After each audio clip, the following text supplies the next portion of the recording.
नहीं चलेगा, नहीं चलेगा। देश हमारा, राज तुम्हारा, नहीं चलेगा, नहीं चलेगा का नारा। नहीं चलेगा, नहीं चलेगा। साथियों,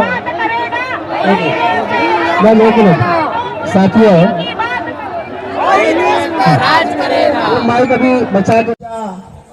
इस हमारी देश की राजधानी में हमारे सुप्रीम कोर्ट के लॉयर के साथ और इस देश की सामाजिक संस्थाओं के साथ, रीजनल पार्टियों के साथ और आप लोग जो भारत के कोने कोने से 567 जिले से आए हैं, मैं आप लोगों का स्वागत करता हूं, अभिवादन करता हूं। साथियों, मैंने ये नहीं देखा कि दुनिया की जो सुप्रीम कोर्ट है, दुनिया की जो सुप्रीम कोर्ट है, वो कोर्टों ने उन्होंने दिया हुआ फैसला के विरोध में कोई फैसला दिया है, ये मैंने नहीं देखा। लेकिन मैंने ये देखा है, ये सुना है, ये पढ़ा है कि भारत की सुप्रीम कोर्ट ने ईवीएम मशीन के विरोध में 8 अक्टूबर 2013 को फैसला दिया कि भारत की चुनाव प्रक्रिया में जो ईवीएम मशीन का उपयोग होता है, वो ईवीएम मशीन निष्पक्ष, न्यायिक और पारदर्शी इलेक्शन करती नहीं है। और दूसरी बात ये कहा, अगर भारत की चुनाव प्रक्रिया में ईवीएम मशीन रखना है, ईवीएम से इलेक्शन करना है, तो उनके साथ एक वीवीपीएटीए नाम का पेपर ट्रेल, एक पेपर निकले, पर्ची निकले, ऐसा मशीन लगाओ। तो ये फैसला को ये ब्राह्मणवादी पार्टियां क्या है? विदेशी लोगों की पार्टियां हैं। भारत में, भारत के जो रहने वाला ही नहीं है, भारत के मूल रहने वाला नहीं है ब्राह्मण, उनकी 5 राष्ट्रीय पार्टियां हैं और 5 राष्ट्रीय पार्टियां ईवीएम के मशीन के विरोध में चुप्पी की गई है। वो चुप बैठा हुआ है। संसद में सबसे बड़ा विरोध पर कांग्रेस पार्टी है। अगर ईवीएम मशीन 1 घंटे के अंदर ईवीएम मशीन बैन हो सकता है, अगर कांग्रेस संसद के अंदर और अपने साथी सहयोगियों के साथ ईवीएम मशीन के विरोध में अगर संसद में बहस कर ले, 1 मिनट के अंदर ईवीएम मशीन बंद हो सकता है। लेकिन कांग्रेस पार्टी ईवीएम मशीन के विरोध में क्यों आवाज नहीं उठा दी? क्योंकि कांग्रेस भी 2004 और 2009 की लोकसभा में ईवीएम से घोटाला करके आई थी और बीजेपी और कांग्रेस की ये मिलीभगत है। और उसके साथ भारत की सुप्रीम कोर्ट जो 100% ईवीएम मशीन का आंकड़ा और पर्चियों का आंकड़ा मिलान की जो बात की, वो फैसला दिया। और मनु संघवी, एक ब्राह्मण जाति का सुप्रीम कोर्ट का लॉयर ने कांग्रेस के माध्यम से उन्होंने सुप्रीम कोर्ट में गया और 50% मिलान की बात की, तो सुप्रीम कोर्ट ने 1% मिलान करने की, काउंटिंग करने की बात की। तो ये सिद्ध होता है, माननीय भारत की सुप्रीम कोर्ट ने 100% की जो बात की, उसके विरोध में 1% की बात की कि 1% के मिलाओ गिराओ गिनती किया जाए। बस यही मेरा कहना है। हमारे साथ कोई नहीं है। ईवीएम मशीन हटाने के लिए जोड़े में प्रतीक संस्थाएं हमारे पास नहीं है, लेकिन हम लोग हैं, SC, ST, OBC, माइनॉरिटी और हमारे कर्णी सेना हमारे साथ है। तो हम आने वाले समय में इससे भी बड़ा आंदोलन करना पड़ेगा। आप लोगों ने मेरी बात ध्यान से सुनी। आप धन्यवाद। कि हमने अब इन बेईमानों से, चोरों से डरना बंद कर दिया।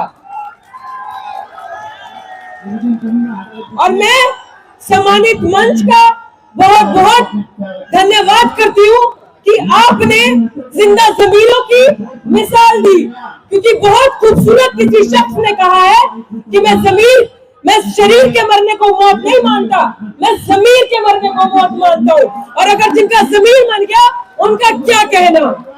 और शुक्रिया अदा करती हूँ आदरणीय मान्यवर बावन मेश्राम जी का, जिन्होंने ये बेड़ा उठाया और इसको एक राष्ट्रव्यापी पूरा देश भर का आंदोलन बनाया।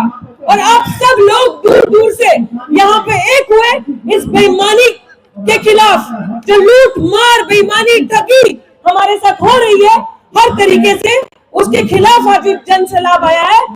इसके लिए आप सब लोगों का बहुत बहुत बहुत शुक्रिया।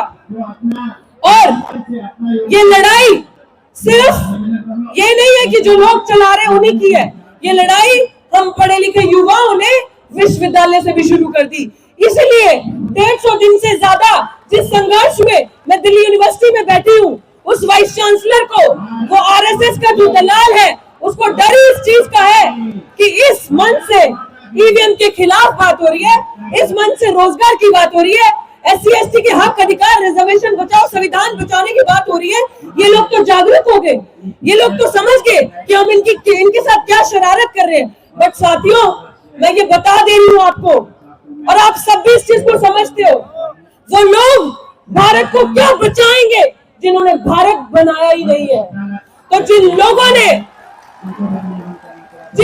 ने भारत को बनाया है वो हम लोग हैं, हम भारत के लोग। जो लोग खुद विदेशी हैं वो क्या जानेंगे भारत को कैसे बचाना है। हम लोग माफी मांगने वालों के औलादे नहीं है, हम लोग घुटने टेलने वालों के वंशज नहीं है, हम लोग अंबेडकर, शाहू, पेरियार, फूले, सावित्रीबाई फूले, इन लोगों के, बाबा साहेब भीमराव अम्बेडकर जैसी शख्सियतों के वंशज हैं। तो प्राउडली गर्व से कहते हैं हम अम्बेडकरवादी हैं, संघर्षों के आदी हैं। और साथियों, इनसे ज्यादा क्रूअल थे ना गोरे तो ज्यादा खतरनाक थे ना। अगर हम उनको भगा सकते हैं तो ये सावरकर की नस्लें क्या चीज है हमारे सामने। कल लड़े तो गोरों से, आज लड़ेंगे चोरों से। और ये तैयारी कर ले, इनका सुपड़ा साफ बड़ी जल्दी होने वाला है यहाँ से। और लोगों ने मुझसे पूछा अभी कि मैडम बताओ क्या होगा, इलेक्शन कमीशन तो नहीं मान रहा है। तो कल ही एडवोकेट महमूद खाजा जी ने कहा कि इलेक्शन कमीशन नहीं मान रहा है, तो कोई बात नहीं, तैयारी रखे, सबसे पहले ताला उसके दफ्तर के बाहर लगेगा, सबसे पहला ताला उसके दफ्तर के बाहर लगाया जाएगा। और दूसरा ताला जो हमारे लोगों को डराया जाता है ईडी से, दूसरा ताला ईडी ऑफिस के बाहर लगेगा। ये देख लो जन सैलाब। और साथियों याद रखना, ये लोग याद रखेंगे, ये डेमोक्रेसी, लोकतंत्र जहाँ पे लोगों का राज होता है। अब फैसला उस अदालत से नहीं आएगा जो बंद कमरे में होगी, अब फैसला जो भी आएगा जनता की अदालत से आएगा, और आप लोगों की अदालत फैसला करेगी, वही फैसला सबसे सर्वोपरि होगा। और मैं कलेश की बेटी, भारत की बेटी, ये बताती हूँ आप सबको कि मैं फूल नहीं हूँ, मैं फूलन हूँ। गर्व से कहो, हम एक महीना फूलन है। और याद रखें, अंत में यही कहूंगी, हम सब लड़ेंगे साथियों, लड़ेंगे, जीतेंगे, लेकिन लड़ने का यहाँ कर रहा है लोकसभा चुनाव ईवीएम मशीन से ना होकर बैलेट चुनाव की मांग। तो ऐसा ही है, अगर आप हमारा चैनल को समर्थन करना चाहते हो तो ज्यादा कुछ नहीं, सिर्फ सब्सक्राइब और कमेंट और लाइक और शेयर जरूर करें।